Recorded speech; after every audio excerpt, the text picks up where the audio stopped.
अस्सलाम वालेकुम and welcome to my channel. तो इस वीडियो में मैं बात करने लगा हूँ सीएससी स्कॉलरशिप के बारे में, जो कि चाइना का 2026 का इंटेक जो है ना ओपन है। अगर आप सीएससी स्कॉलरशिप में अप्लाई करना चाहते हैं, ये स्कॉलरशिप जो है ना बिल्कुल फ्री और फुली फंडेड तमाम इंटरनेशनल स्टूडेंट को जो है ना ऑफर किया जाता है। चाहे आप एफएससी के स्टूडेंट हो, चाहे आप बैचलर के स्टूडेंट हो, चाहे आप मास्टर के स्टूडेंट हो। बैचलर वाले जो है ना अंडर ग्रेजुएट डिग्री प्रोग्राम के लिए अप्लाई कर सकते हैं। जो अंडर ग्रेजुएट वाले हैं वो एम एस एम फिल के लिए अप्लाई कर सकते हैं। जो एम एस एम फिल वाले हैं वो पीएचडी के लिए अप्लाई कर सकते हैं। और जो पीएचडी वाले हैं वो रिसर्च प्रोग्राम्स के लिए अप्लाई कर सकते हैं।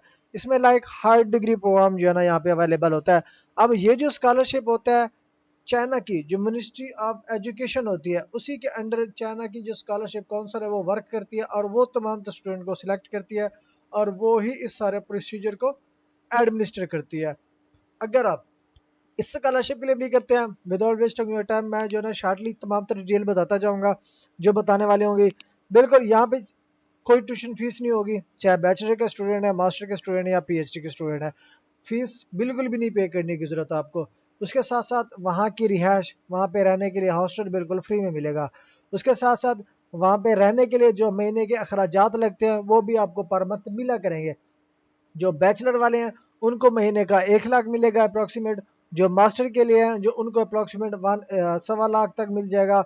और जो पीएचडी के लिए होंगे उनको अप्रोक्सीमेट जो है ना 1.5 लाख तक पर मंथ मिला करेगा, ठीक है। और ये जो है ना हर महीने तमाम स्टूडेंट को, जो स्टूडेंट सेलेक्ट होंगे इस स्कॉलरशिप के अंडर, उनको मिल जाया करेगा ऑटोमेटिकली। उनका अकाउंट जो है ना क्रेडिट बनवाया जाता है और उसी ही अकाउंट में मंथली क्रेडिट कर दिया जाता है। फिर आप अपनी मर्जी के मुताबिक जिधर भी उसको यूज़ करें, खर्च करें, कर सकते हैं। उसके साथ साथ आपको मेडिकल इंश्योरेंस भी बिल्कुल फ्री में मिलती है। इसके साथ साथ जो आपकी सिलेक्टेड यूनिवर्सिटी है वो डिपेंड करता है, अगर वो एडिशनल भी आपको बेनिफिट्स दे तो वो दे सकती है। अब यहाँ पे अगर आप अप्लाई करना चाहे तो लाइक बिल्कुल फ्री स्कॉलरशिप है, सिर्फ वीज़ा इंक्लूड नहीं है। वीज़ा की एप्लीकेशन भी आप खुद पे करेंगे, टिकट भी आप खुद करेंगे, बाकी ये स्कॉलरशिप फ्री है, ठीक है। ये आपने माइंड में रखना है। उसके अलावा यहाँ पे रिक्वायर्ड डॉक्यूमेंट्स कौन कौन से हैं? One of the most important documents होता है वो होता है जी पासपोर्ट। किसी भी इंटरनेशनल कंट्री में आप एंट्री करना चाहेंगे तो पासपोर्ट कंपलसरी होता है। तो आप अपना पासपोर्ट बनवा लें, अगर नहीं बना हुआ तो अभी बहुत सारे टाइम है पड़ा, अगर है पड़ा तो वेल एंड गुड। उसके बाद तमाम तरह डिग्रीज, ठीक है, जो रिजल्ट कार्ड होते हैं। अब जिन स्टूडेंट के पास लास्ट डिग्री नहीं है, नो इशू, आप ट्रांसक्रिप्ट की बेस पे अप्लाई कर सकते हो। रिजल्ट कार्ड जो पहले पहले मिल जाता है, डीएमसी पहले पहले मिल जाते हैं, लेकिन आपको सर्टिफिकेट लेट मिलती है, नो इशू, इसका कोई मसला नहीं है। आप चाहे आपको डिग्री नहीं मिली, 1 साल बाद मिलेगी, 2 साल बाद मिलेगी, नो इशू, तब भी आप इस स्कॉलरशिप के लिए अप्लाई कर सकते हो। आप रिजल्ट कार्ड को यूज़ कर सकते हो, डीएमसी को यूज़ कर सकते हो, या ट्रांसक्रिप्ट को यूज़ कर सकते हो, ठीक है। उसके अलावा ये तमाम तो डॉक्यूमेंट्स जो है ना आपके अगर ओरिजिनल इंग्लिश में है, कोई अटेस्टेशन करने की जरूरत नहीं है। आप लाइक जो अगर आप बोर्ड से कराना चाहते हैं तो आपके पास टाइम है पड़ा, वो वेल एंड गुड है, क्योंकि वो किसी भी इंटरनेशनल कंट्री में जाने के लिए वो कंपलसरी होते हैं। लाइक बैचलर वाला या मास्टर वाला या एफएससी वाला स्टूडेंट अपने रेलिवेंट बोर्ड से कराएं, आईबीसी से कराएं, फिर एचईसी से कराएं, फिर मोफर से कराएं, फिर पोस्टल। ये तमाम तर जो है ना एक स्टेप बाय स्टेप जो है ना अटेस्टेशन होती है, वो अगर आप पहले करवा लेंगे तो आपके लिए बेनिफिशियल है। लेकिन इस स्कॉलरशिप में अप्लाई करने के लिए इंपॉर्टेंट नहीं है। अगर आप सिलेक्शन के बाद लगता है कि मैं करवा लूंगा या उसी एप्लीकेशन सबमिशन के दौरान अटेस्टेशन करा लूंगा, तो नो इशू, तब भी आप करा सकते हैं। उसके बाद आते हैं स्टडी प्लान और रिसर्च प्रपोजल। ये मोस्ट इंपॉर्टेंट चीज होती है किसी भी कंट्री में अगर आप स्कॉलरशिप पे अप्लाई करते हैं, वेदर वो मास्टर का है, पीएचडी का है या बैचलर का है। बैचलर के लिए जो है ना स्टडी प्लान यूज होता है, लेकिन मास्टर जो रिसर्च बेस्ड होती है या पीएचडी होती है उनके लिए जो है रिसर्च प्रपोजल होता है। अब ये रिसर्च प्रपोजल कम से कम 800 का होता है, और ये बनाना किस तरह से है, ठीक है। गूगल पे लिख के हाउ टू राइट, ठीक है, यहाँ पे उसको मैं जो है ना पेस्ट कर देता हूँ, इंटर, ठीक है। इंटर करेंगे, यहाँ पे जो है ना मैं डायरेक्टली एआई मोड ओपन कर लेता हूँ, ठीक है। अब यहाँ पे देखिए, अब एआई आ गया, इसमें आप सारी चीजें ले सकते हैं, ठीक है। स्केच सारी चीजें आपको ये बना बनाई जैसे, लेकिन यहाँ पे आप कॉपी पेस्ट नहीं कर सकते कि आया क्या, हाँ जी मैं इसको टाइटल दूंगा, बना बनाया रिसर्च प्रपोजल यहाँ से उठा के बस फेंक दूंगा या अपलोड कर दूंगा।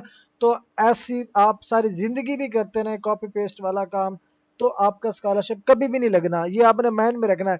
आप यहाँ से जस्ट इंफॉर्मेटिव इंफॉर्मेशन ले सकते हैं कि रिसर्च प्रपोजल होता क्या है, ठीक है। ये देखिए, ये सारा कुछ लिखा हुआ है, स्टडी प्लान होता क्या है।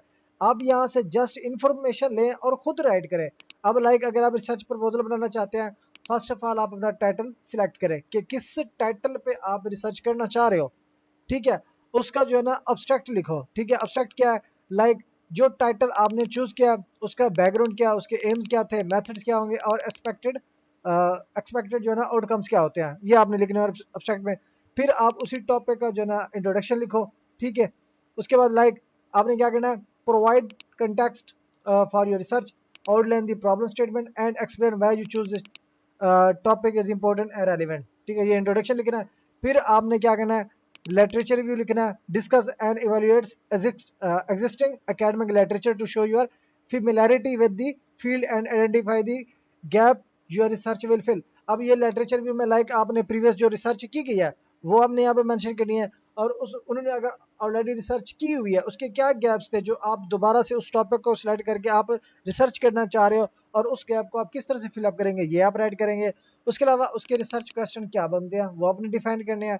उसके बाद आपने एक्सप्लेन करना है कि इस रिसर्च को किस तरह से आपने लेकर चलना है, step by step, A to Z, ये तमाम तर चीज़ें आपने लिखनी है।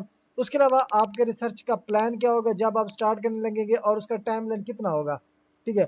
उसके अलावा जब आप ये करेंगे उसके एक्सपेक्टेड, ठीक है, आउटकम्स क्या हो सकते हैं, राइट, उसके नतीजे क्या हो सकते हैं जो आपको पता होने चाहिए वो आपने राइट करने होते हैं, और उसकी कंट्रीब्यूशन क्या होगी, ठीक है।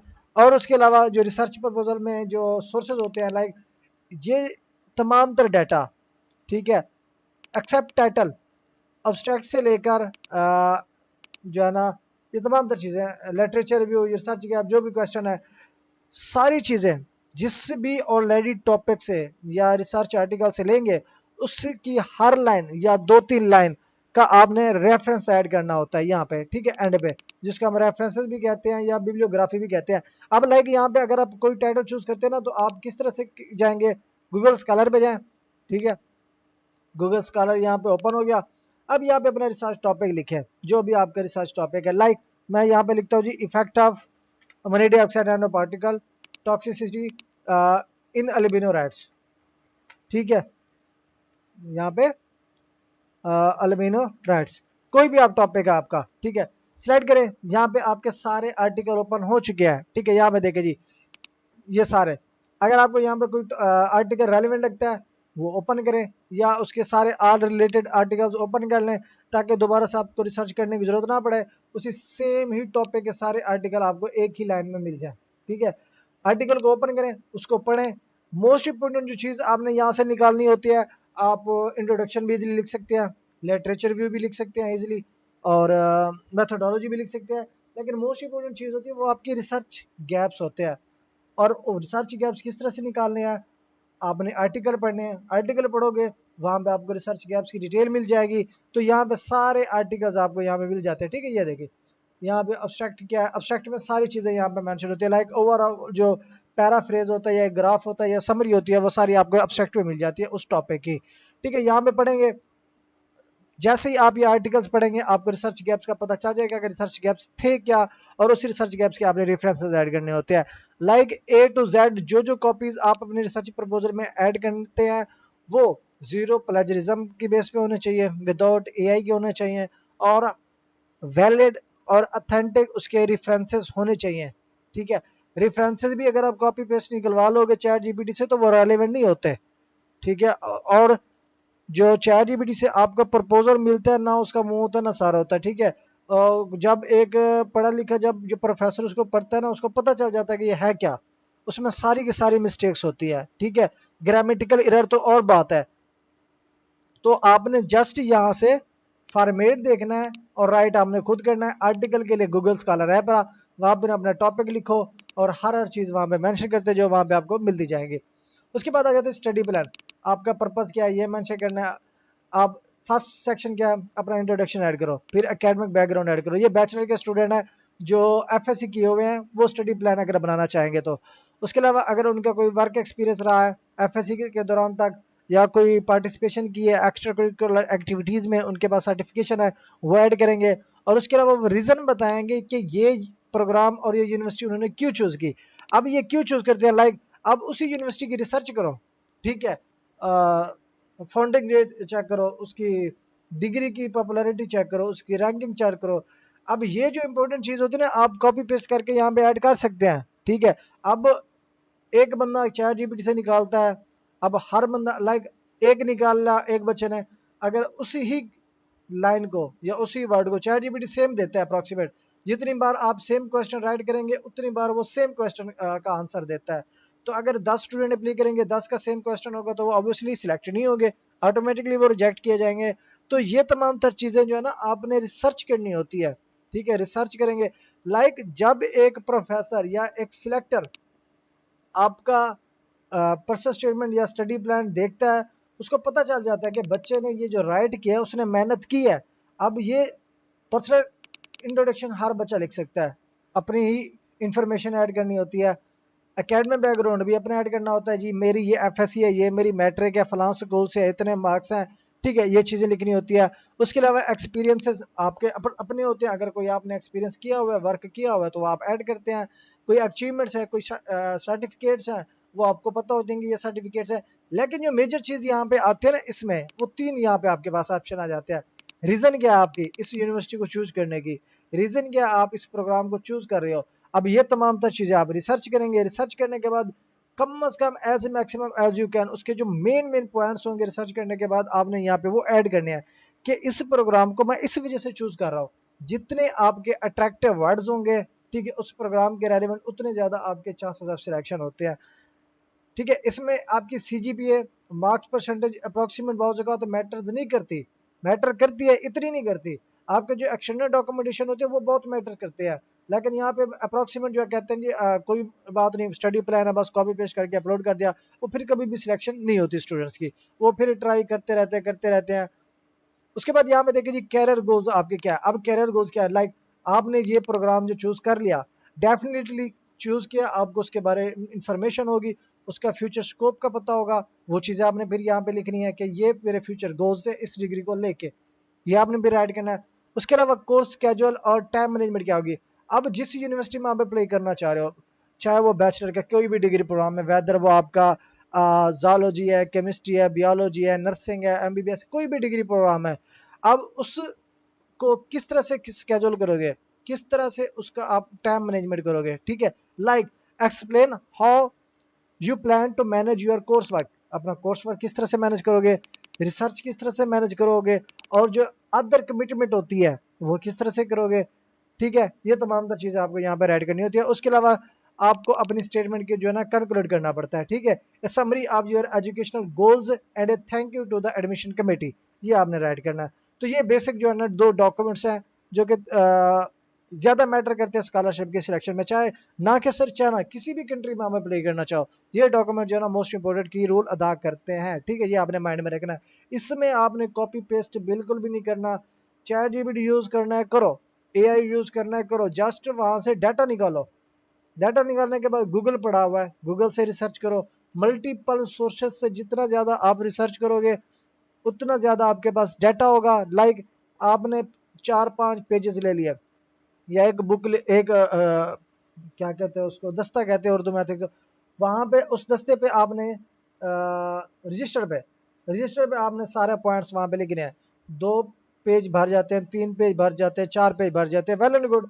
उसमें से फिर मेन मेन पॉइंट्स निकालो, मेन मेन पॉइंट निकालने के बाद अपने स्टडी प्लान में ऐड करो, ठीक है। सेम इसी तरह से जो रिसर्च प्रपोजल बनाएगा, वो जो रिसर्च गैप से ऐड करेगा या मेथोडोलॉजी ऐड करेगा, सारे आर्टिकल्स का आप 10 आर्टिकल पढ़ो, 20 आर्टिकल पढ़ो, जितने भी आर्टिकल पढ़ोगे वहां से डाटा निकालो, डाटा निकालने के बाद फिर एक ही मरतबा अपना रिसर्च प्रपोजल राइट कर लो, दैट्स इट। यहाँ पे आपकी डॉक्यूमेंटेशन जो मोस्ट इंपोर्टेंट है वो कंप्लीट हो जाती है। उसके बाद आ जाता है जी 2 लेटर रिकमेंडेशन। अब ये लेटर रिकमेंडेशन होते क्या, बाज़ औक़ात एफएससी स्टूडेंट जो 12वीं के स्टूडेंट होते हैं उनको नहीं पता होता है। ये लेटर रिकमेंडेशन जो है ना आप अपनी यूनिवर्सिटी स्कूल से लेते हो, जो स्कूल के आपके टीचर्स होते हैं, ठीक है। आपने उस टीचर के लेना है जिसके साथ आपकी बनती हो, ठीक है। बाज़ औक़ात ऐसे भी टीचर्स होते हैं जो आपको रिस्पॉन्स तक भी नहीं करते, आप उसको व्हाट्सएप पर मैसेज करते हैं, कॉल करते हैं या मैसेज करते हैं, वो 2 दिन बाद, 3 दिन बाद, 4 दिन बाद आपको जवाब तक नहीं देता। तब तक फॉर एग्जाम्पल अगर आप बिफोर डेडलाइंस, ठीक है, अप्लाई करने लगे हो, टाइम आपके पास नहीं था, कोई इश्यूज से आगे थे, लेकिन before deadline like before week, before 14 days आप अप्लाई नहीं कर पाए, आप इन द एंड एप्लीकेशन करने लगे हो। बहुत जगह किसी भी स्कॉलरशिप के लिए जो है उनके पास लिंक जाता है, वो लिंक जाता है, उसको वेरीफाई करते हैं, फॉर्म फिलअप करते हैं, तब यहाँ पे आपकी रिकमेंडेशन कंप्लीट हो जाती है। तो आपने उसी प्रोफेसर का रिकमेंडेशन लेटर लेना है जो आपको टाइम टू टाइम रिस्पॉन्स देता हो, ठीक है। अब ये लेटर रिकमेंडेशन में अब यहाँ पे इसकी फॉर्मेट क्या है, यहाँ पे देखिए जी, इसको मैं यहाँ से कॉपी करूंगा, ये भी आपको गूगल पे मिल जाएगा। जस्ट यहाँ पे आप फॉर्मेट ले सकते हैं, यहाँ पे प्रिपेयर्ड टेम्पलेट, ये हो गया, ठीक है। अब ये बनी बनाई आपको टेम्पलेट दे दी इसने, यहाँ पे जी टाइटल लिखे हैं, ऑर्गेनाइजेशन नेम लिखे हैं, एड्रेस लिखे हैं, ठीक है। लेकिन जो बेसिक आपका स्टार्ट हो जाता है यहाँ पे स्टार्ट हो जाता है, ठीक है, ये वाला। अब इसमें क्या है, जो प्रोफेसर होगा वो आपको रिकमेंड करेगा, वो अपने का नेम ऐड करेगा, आपका नंबर ऐड करेगा, आपकी डिग्री का नेम ऐड करेगा, आपके स्किल्स ऐड करेगा, आपके क्लास पार्टिसिपेशन ऐड करेगा, आपके रिसर्च स्किल्स ऐड करेगा, कोई एक्सेप्शन एनालिटिकल स्किल्स हैं, ठीक है, कोई भी है आपकी क्लास पार्टिसिपेशन के दौरान, क्लास अटेंडेंस के दौरान जो जो आपकी क्वालिटीज़ होती हैं, आपका प्रोफेसर, आपके टीचर, आपका लेक्चरर इसमें जो है ना वो मेंशन करता है, ये तमाम तो चीज़ें मेंशन होती हैं। और ये लेटर ऑफ रिकमेंडेशन भी आपके स्कॉलरशिप सिलेक्शन में मोस्ट इंपॉर्टेंट की रोल अदा करता है, ये आपने माइंड में रखना है। ये जस्ट एक फॉर्मेट नहीं होता कि आप जैसे किसी से भी कॉपी पेस्ट करा लें, प्रोफेसर से या टीचर से साइन करा के जी अपलोड कर दें। तो ये तमाम तो चीज़ें कंसिडर की जाती हैं, ठीक है। अब लाइक यहाँ में लेटर रिकमेंडेशन है आपका ये वाला, आपने प्रोफेसर से बनवा लिया, ठीक है। अब बनवा तो लेते हो, वहाँ पे मुख्तलिफ टाइप्स की आपकी वो स्किल्स ऐड कर देता है, क्योंकि वो कॉपी पेस्ट होता है, आपके स्किल्स होगी, आपकी एक्टिविटीज़ होगी, ठीक है, वो बढ़ा चढ़ा कर आप ऐड करा देते हैं। बाज़ औक़ात पाकिस्तान में ये होता है कि बच्चा खुद चैट जीपीटी से, एआई टूल से प्रिपेयर्ड रिकमेंडेशन लेटर डाउनलोड करता है, उस पर प्रोफेसर को सेंड कर देता है, जिस सारे इसमें अपना नेम ऐड कर दें या सिग्नेचर ऐड कर दें, वो ऐड करके दोबारा सेंड कर देता है। और उसमें वो क्वालिटीज़ मेंशन होती है, ना प्रोफेसर को पता होती है, ठीक है। अब और ना ही स्टूडेंट्स को पता होती है। जब आपका किसी स्कॉलरशिप में इंटरव्यू लिया जाता है, इंटरव्यू में जब आपसे क्वेश्चन किए जाते हैं, आपको पता नहीं होता कि आपने चीज़ें मेंशन क्या की थी, क्योंकि बहुत से स्टूडेंट ऐसे भी होते हैं जो लेटर रिकमेंडेशन या कोई डॉक्यूमेंट्स बनाते हैं वो खुद रीड आउट भी नहीं करते, उनको पता भी नहीं होता कि उसमें लिखा हुआ क्या है। लेकिन जब उनका इंटरव्यू कंडक्ट किया जाता है, उनसे कुछ क्वेश्चन पूछे जाते हैं, उनको नहीं आते हैं, तो उनकी ऑटोमेटिकली वो रिजेक्शन आ जाती है, स्कॉलरशिप सेलेक्ट नहीं होते। तो सारी डॉक्यूमेंटेशन जो भी हो आप खुद प्रिपेयर करें, अगर किसी से प्रिपेयर करा भी रहे हैं तो कोई मसला नहीं है, लेकिन आप एट लीस्ट उसको रीड आउट करें। आपको पता होना चाहिए कि ये डॉक्यूमेंट्स मैंने बनाया है, इसमें ये चीज़ें ऐड हैं और मुझे नॉलेज है, ठीक है। अगर कोई पूछ भी ले कि अच्छा ये चीज़ क्या है, आपको पता होना चाहिए कि हाँ ये चीज़ है पड़ी। तो ये तमाम तो डॉक्यूमेंट्स आपने किसी से बनवाए, खुद बनाए, टीचर से बनवाए, उसके स्किल्स, उसकी एक्टिविटीज़, कोई भी चीज़ें हैं जो आपकी खसूसियात हैं, करेक्टरिस्टिक्स उसने ऐड की हुई हैं, उसको पढ़ें, ताकि जब इंटरव्यूअर आपसे क्वेश्चन करे, इंटरव्यूअर कोई भी होता है वो जब क्वेश्चन करता है वो आपके डॉक्यूमेंट्स सामने रख के करता है, उसके पास सामने डॉक्यूमेंट्स रखे होते हैं, उसी में से ही रीड आउट करके उसी में से एक दो लाइन पिकअप करके आपसे क्वेश्चन कर देता है, जबकि आपको अपने डॉक्यूमेंट्स में से ही क्वेश्चन का नहीं पता होता कि क्या पूछ रहा है क्या नहीं पूछ रहा। तो ये तमाम तो चीज़ें आपने अपने माइंड में रखनी है। उसके बाद आता है जी इंग्लिश प्रोफिशिएंसी सर्टिफिकेट। अब ये इंग्लिश प्रोफिशिएंसी सर्टिफिकेट भी बहुत बच्चों को नहीं पता होता। अब बैचलर वालों को तो पता होता है, मास्टर वालों को भी पता होता है, पीएचडी वालों को भी पता होता है, लेकिन जो एफएससी वाला स्टूडेंट उनको नहीं पता होता कि ये इंग्लिश प्रोफिशिएंसी लैंग्वेज सर्टिफिकेट होता क्या है। अब ये एक फॉर्मेट है कि आप प्रूफ देते हो इन स्टड आइल्स टोफिल कि आपने जो लास्ट डिग्री कंप्लीट की है वो इंग्लिश में पढ़ाई गई थी, उसी की बेस पे आपको आइल्स टोफिल में एग्जाम्पशन हो जाती है, ठीक है। क्योंकि मल्टीपल स्कॉलरशिप होते हैं जहाँ पे आप विदाउट आइल्स अप्लाई कर सकते हो। अगर मैं लाइक यहाँ पे ही बता दो, आपका नेक्स्ट जापान स्कॉलरशिप है, हंगरी स्कॉलरशिप है, टर्की स्कॉलरशिप है, ठीक है, क्यूबा स्कॉलरशिप है, मोरक्को स्कॉलरशिप होता है, कजाकिस्तान स्कॉलरशिप होता है, इंडोनेशिया स्कॉलरशिप होता है, मलेशिया स्कॉलरशिप होता है, सऊदी स्कॉलरशिप होता है, ठीक है, जापान का नेक्स्ट स्कॉलरशिप होता है जो कि अभी भी चल रहा है, ठीक है। तो मल्टीपल ऐसे स्कॉलरशिप होते हैं जहाँ पे आप यही English proficiency language certificate use करते हो। इसका फॉर्मेट मैं यहाँ पे आपको निकलवा देता हूँ, ठीक है, यहाँ पे दिखा देता हूँ, यहाँ पे देखिए जी फॉर्मेट, ठीक है, फॉर्मेट यहाँ पे इसी डॉक्यूमेंट्स को कोई इशू नहीं होता, ये आप कॉपी पेस्ट कर सकते हैं। अब ये उसने सर्टिफिकेट निकाल दिया, जस्ट आपने क्या करना है, अपना नेम, अपने पर्सनल डाटा ऐड करेंगे, लाइक यहाँ पे आप इसको देखें ना, यहाँ पे इसको यहाँ से जी करें कॉपी, ठीक है, कॉपी क्या, इसको कॉपी करें, वर्ड ओपन करें, मैं आपको यहाँ पे दिखा देता हूँ, यहाँ पे आके जो है ना इसको पेस्ट कर दें, पेस्ट कर दिया, इसको जो है ना मैनेज कर लें, ठीक है। अच्छी तरह से मैं जो है ना इसको मैनेज कर देता हूँ ताकि स्पेस जो है ना कम पड़ जाए, बल्कि स्पेस थोड़ी सी रहने देते हैं। तो ये कम्पैक्ट हो गया। उसके बाद यहाँ पे टाइम्स न्यू रेमन सेलेक्ट करते हैं। उसके बाद इस पैराग्राफ को आप जो है ना मैनेज कर लें, ठीक है। ये हो गया। अब इसमें क्या है, यहाँ पे मैं आपको दिखा देता हूँ। यहाँ पे इस फुटर पे, हेडर पे, बल्कि आई थिंक सो हेडर होता है या फुटर होता है, बल्कि हेडर होता है। यहाँ पे आप अपने स्कूल का डाटा ऐड करें, लाइक स्कूल का नेम क्या है। इस साइड पे आके अपने स्कूल का name, sorry address, contact details, ये तमाम तर चीज़ें, या ईमेल वगैरह, ऑफिशियल कॉन्टैक्ट नंबर यहाँ पे ऐड करेंगे हेडर पे, ठीक है। इसको आप रिमूव कर दें। आप डेट भी ऊपर वो स्कूल की ऐड कर देते हैं। बाकी इंग्लिश प्रोफिशिएंसी सेंटर पे आ गई। बाकी यहाँ पे आप अपना नेम ऐड करेंगे, नेम ऐड करें, इदारे का name, start date, end date, ठीक है, इंग्लिश। बस ये जो बोल्ड किए हुए हैं ना, ये सेक्शन आप सेल्फ चेंज करेंगे, अपना डाटा एंटर करेंगे। उसके बाद ऑफिशियल सिग्नेचर करेगा जो आपके स्कूल का होता है, अपना नेम ऐड करेगा, टाइटल बताएगा, चाहे वो रजिस्ट्रार है या हेड ऑफ डिपार्टमेंट है, स्कूल का नेम लिखेगा, स्कूल का ऑफिशियल कॉन्टैक्ट नंबर लिखेगा, स्कूल की ऑफिशियल जो स्टैंप होती है वो लगाएगा। तो यहाँ पे आप इंग्लिश प्रोफिशिएंसी सर्टिफिकेट बन गई, और इसी सर्टिफिकेट को लेके आप मल्टीपल स्कॉलरशिप के लिए एलिजिबल होते हैं, आप अप्लाई कर सकते हैं, ठीक है। ये डॉक्यूमेंट्स हो गया इसका। उसके बाद आ जाती फॉरेन एग्जामिनेशन फॉर्म। अब ये चाइना का स्कॉलरशिप के लिए कंपलसरी होता है, जो कि 6 मंथ के लिए जो है ना होना चाहिए, इससे ज़्यादा एक्सपायर ना हो। क्योंकि जब आप सर्टिफिकेट बनवाते हो तो वहाँ पे आपको लैब एक डेट मेंशन कर देती है कि इस डेट को आपने ये टेस्ट कराया। तो आपने कोशिश करें अभी नहीं करवानी, आप दिसंबर में करा लीजिएगा जब इसके सबमिशन प्रोसीजर चले। अभी जो है ना एक्सेप्टेंस का प्रोसीजर जैसे कि चल रहा है, लेकिन डॉक्यूमेंटेशन आपको अभी से स्टार्ट कर देनी है। अब ये जो है ना आप गूगल पे ही डाउनलोड कर लेंगे, इंटर करें फॉर्म चाइना। यहाँ पे फर्स्ट वन वेबसाइट है, इस पर क्लिक करोगे, यहाँ पे आपका फॉर्मेट जो ना डाउनलोड हो जाएगा। ये डाउनलोड करेंगे, किसी भी हॉस्पिटल से, लैब से जाके आप इसको टेस्ट करा सकते हैं, ठीक है। उसके बाद है जी नॉन क्रिमिनल रिकॉर्ड सर्टिफिकेट, ये जो हम कहते हैं ना पुलिस क्लियरेंस सर्टिफिकेट भी हम कहते हैं। अब पाकिस्तान में जो है ना ये ऑनलाइन भी जनरेट हो जाती है घर बैठे, ठीक है। और अगर आपके नियर बाई कोई पुलिस स्टेशन है तो आप उधर से भी कर सकते हैं। लाइक अगर फॉर एग्जांपल आप किसी देहात में रहते हो, 10 किलोमीटर दूर पुलिस स्टेशन है, 20 किलोमीटर, 40 किलोमीटर बाज़ औक़ात होता है, ठीक है।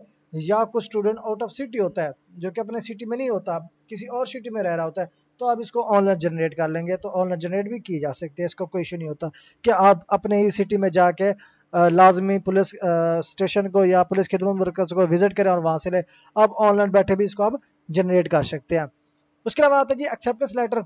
ये जो है ना ये तो आप अपनी यूनिवर्सिटी सेलेक्ट करें, प्रोग्राम शॉर्टलिस्ट करें, प्रोफेसर को कॉन्टैक्ट करेंगे तो एक्सेप्टेंस मिलेगी। और प्री एडमिशन जो स्टूडेंट होता है यूनिवर्सिटी में अप्लाई करता है, यूनिवर्सिटी उनको जो है ना प्री एडमिशन लेटर रिलीज करती है, ठीक है। अब ये भी डिटेल में आपको बताऊंगा, ठीक है, एंड में। अब सीएससी के अंडर जो है ना कम से कम 273 प्लस यूनिवर्सिटी जो है ना पार्टिसिपेट करती हैं।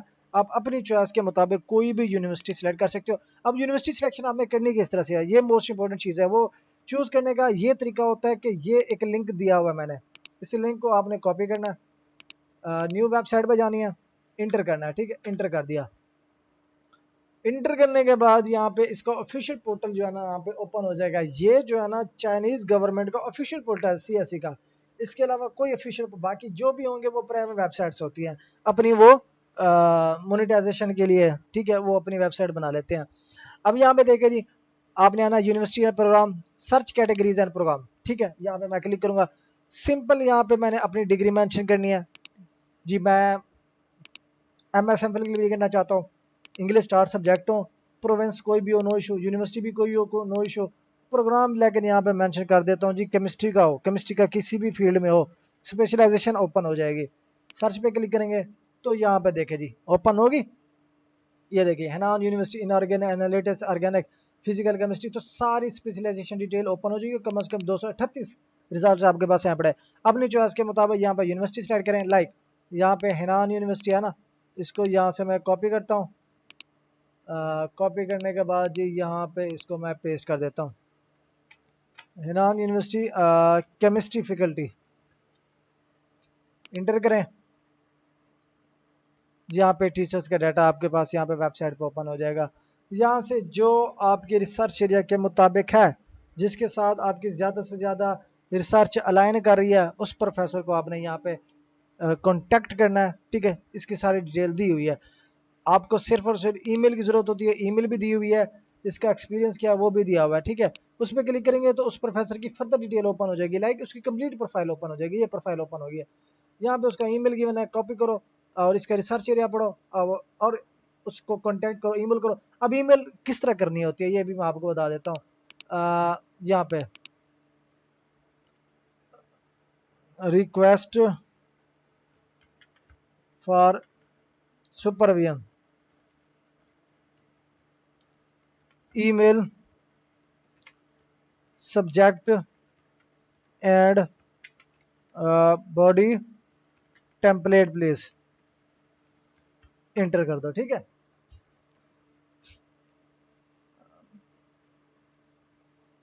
ये बनी बनाई आ गया, ठीक है। ये एग्जांपल है,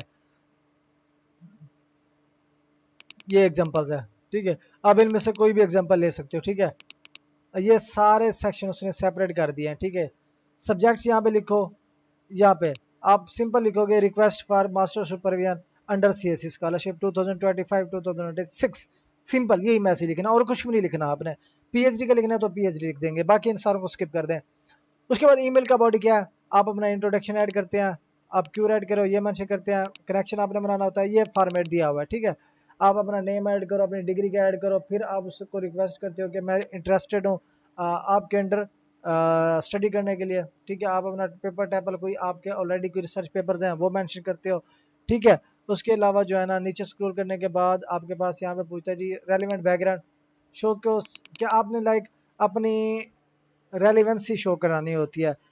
अब इस प्रोफेसर को जो रिसर्च एरिया ना, इस प्रोफेसर के रिसर्च एरिया के साथ आपको अपना रिसर्च एरिया मैच करके बताना पड़ता है कि आपका जो रिसर्च इंटरेस्ट है मेरे रिसर्च इंटरेस्ट के साथ अलाइन कर रहा है और मैं चाहता हूं कि आप मुझे सुपरविजन के लिए एक्सेप्टेंस दे, ठीक है। अब ये जब आपका रिसर्च एरिया इसी प्रोफेसर के साथ रिसर्च एरिया के साथ अलाइन करा होगा तो वो खुश हो जाता है, ठीक है। खुश ऐसा भी नहीं होता कि वो आपको डायरेक्टली एक्सेप्टेंस दे दे, वो पढ़ता है, अगर उसको अच्छा लगता है कि ये बच्चा ठीक है कैपेबल है, वो आपको एक्सेप्टेंस दे देता है, ठीक है। अपनी रिसर्च एरिया प्रोफेसर की रिसर्च एरिया के साथ अलाइन लाजमी करना है। अब ये रिसर्च एरिया आपको किस तरह से पता चलेगा, ऑब्वियसली आप फैकल्टी फाइंड करेंगे, उसका रिसर्च इंटरेस्ट पढ़ेंगे और अपने रिसर्च इंटरेस्ट के साथ उसको अलाइन करेंगे और फिर आपने उसको एक्सेप्टेंस के लिए रिक्वेस्ट करनी है। ये रिसर्च मैच करोगे, उसके बाद रिक्वेस्ट करोगे, फिर उसके बाद थैंक यू, दैट्स इट। यहाँ पे ये आपका ईमेल सब्जेक्ट और बॉडी फाइनलाइज हो जाता है। तो इस तरह से लाइक आप फैकल्टी से भी कॉन्टेक्ट कर सकते हैं। ये मैंने आपको बता दिया एक्सेप्टेंस का, ये सेक्शन दोबारा बताने की जरूरत नहीं है। उसके बाद ये जो वीडियो है वो प्रोग्राम बी के लिए है, लाइक जो यूनिवर्सिटी ट्रैक होते हैं जिसमें आप डायरेक्ट यूनिवर्सिटी में घर बैठे प्ले कर सकते हैं ऑनलाइन, एम्बेसी को विजिट करने की जरूरत नहीं होती। आप अपनी चॉइस के मुताबिक यूनिवर्सिटी सिलेक्ट करो, यूनिवर्सिटी में जाके अप्लाई करो, उसके बाद सीएससी के ऑफिशियल पोर्टल पे अप्लाई करो, दैट्स इट, आपका प्रोसीजर जो है ना कंप्लीट हो गया। उससे पहले जो अभी प्रोसीजर चल रहा है अक्टूबर से दिसंबर तक, आप किसी भी अपनी चॉइस के मुताबिक सिलेक्टेड यूनिवर्सिटी से फैकल्टी निकालो, फैकल्टी निकालेगा उनको कॉन्टैक्ट करो, as a maximum as you can आप एक्सेप्ट लेटर लो वहाँ से, ताकि आपके क्या चांसेस ऑफ सिलेक्शन बढ़ जाए। अब सीएससी के अंदर सिर्फ एक यूनिवर्सिटी में अप्लाई कर सकते हो, ये आपने माइंड में रखना है। ये नहीं कि आपके पास 5 एक्सेप्टेंस है, 10 एक्सेप्टेंस है, 20 एक्सेप्टेंस है, वो मैटर नहीं करते। लेकिन सीएससी के अंदर सिर्फ आप एक ही यूनिवर्सिटी चूज कर सकते हो वन टाइम, लेकिन आप एक और दो चांस और मिल जाते हैं। अगर रिजेक्शन हो जाती है तो आप यूनिवर्सिटी चेंज करके दोबारा से अपनी एप्लीकेशन एडिट करके फाइनलाइज कर सकते हो। लाइक आपके पास 2-3 एक्सेप्टेंस लाजमी होने चाहिए अगर आप अपनी सिलेक्शन के चांसेस बढ़ाना चाहते हो, ठीक है। तो ये ओवरऑल प्रोसीजर है। जो मोस्ट इंपोर्टेंट टिप्स ये है कि अभी इसका प्रोसीजर स्टार्टेड है फॉर मास्टर और पीएचडी स्टूडेंट के लिए, as soon as possible acceptance का प्रोसीजर स्टार्ट करो ताकि आपके पास चांसेस हो, ताकि एज सुन एज पॉसिबल आप एक्सेप्टेंस ले लें। अब अभी जो ना वहाँ पे छुट्टियाँ चल रही हैं, अप्रॉक्सीमेट अक्टूबर के फर्स्ट वीक में छुट्टियाँ होती हैं, तो आप इस मंडे नहीं नेक्स्ट मंडे कर लें, ठीक है। स्टार्टअप कर लीजिएगा या 7 अक्टूबर के बाद स्टार्टअप कर लीजिएगा, कॉन्टैक्ट स्टार्ट करिए। कॉन्टैक्ट अभी भी कर सकते हैं, लेकिन अभी वहाँ पे छुट्टियां में भी कोई प्रोफेसर रिस्पॉन्स नहीं करता। लेकिन इवन के कुछ ऐसे प्रोफेसर होते हैं जो हॉलीडे में भी आपको रिस्पॉन्स कर देते हैं, क्योंकि मैंने भी मल्टीपल स्टूडेंट्स के जो है एक्सेप्टेंस लिए हुए हैं, जबकि वो संडे या उनके जो हॉलीडेज होते हैं उन्हीं के दिनों में भी वो एक्सेप्टेंस दे देते हैं, ठीक है। लाजमी नहीं कि उसको क्लास के वक्त ही आपने मेल करनी होती है, आप क्लास के आउट टाइम में भी आप मेल कर सकते हैं, लाइक रात के टाइम करें, दिन के टाइम करें, 24 घंटे में से जितने भी टाइम आपको मिल जाता है आप मेल करें, ठीक है। आपको पता हो कि इस टाइम तक प्रोफेसर जाग सकता है, ऑब्वियसली अब जो ना अप्रोक्सीमेट लाइक अगर पाकिस्तान में भी प्रोफेसर है तो वो भी रात को 1 बजे 2 बजे 3 बजे तक जाग रहे होते हैं, सेम इसी तरह से वो भी जाग रहे होते हैं। ठीक है, आप एनी टाइम ईमेल कर सकते हो, लेकिन आपको प्रॉपर टाइम देखना चाहिए कि ईमेल मैं किस टाइम कर रहा हूँ, आया क्या वह प्रोफेसर अभी के लिए अवेलेबल होगा कि नहीं होगा। ठीक है, उसके अलावा सारी डॉक्यूमेंटेशन अभी से प्रिपेयर करना स्टार्ट कर दो, अभी से अपनी यूनिवर्सिटी सिलेक्ट कर लो और अभी से सिलेक्टेड यूनिवर्सिटी से फैकल्टी टारगेट करो और उनसे एक्सेप्टेंस लेने की कोशिश करो। ठीक है, तो ये ओवरऑल प्रोसीजर है सीएससी स्कॉलरशिप का। जो स्टूडेंट इंटरेस्टेड है इसमें स्कॉलरशिप अप्लाई करने के लिए वो अप्लाई कर सकते हैं। मजीद अगर आप सीएससी स्कॉलरशिप का प्रोसीजर मेरे थ्रू कराना चाहते हो, जो कि कंप्लीट प्रोसेस हैंडल किया जाता है from shortlisting professor, from shortlisting universities, contacting professors, taking acceptance and final application submission to university and CSC portal, ये ओवरऑल सर्विसेज भी आपको प्रोवाइड की जाती है। ठीक है, अगर आप इंटरेस्टेड हो तो ये ओवरऑल प्रोसीजर है। अगर आप सीएससी स्कॉलरशिप में इंटरेस्टेड है, ये तमाम तर चीज़ें फॉलो करके आपको अपनी एक सक्सेसफुल एप्लीकेशन जो है ना फाइनलाइज करनी पड़ेगी। तो अगर आपकी वीडियो अच्छी लगी हो, चैनल को सब्सक्राइब और वीडियो को लाइक कर दीजिएगा। मिलते हैं नेक्स्ट वीडियो में, तब तक के लिए अल्लाह हाफिज़।